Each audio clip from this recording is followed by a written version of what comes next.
હું તો અભિનંદન આપું છું આ સમાજને કે તમે બંધારણ કર્યું એના પછી 6 કે 7 સમાજે બંધારણ કર્યું અને 6-7 સમાજોએ આ ડીજેનો મુદ્દો તો પહેલા નંબરમાં લીધો છે. એટલે આજે એક ઠાકોર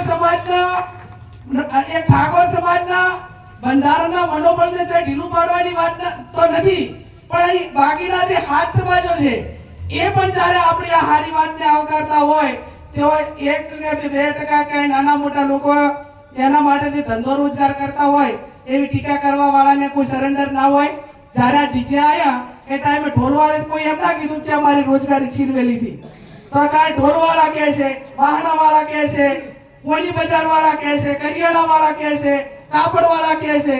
એટલે આ બાબતમાં જે હવે બજેટ 2026 નું પાસ થઈ ગયું એ હત્યાવી પહેલા આ બજેટમાં હું વ્યક્તિગત રીતે સમાજ વતી કહું છું કે કાંઈ ફેરફાર થવાનો નથી.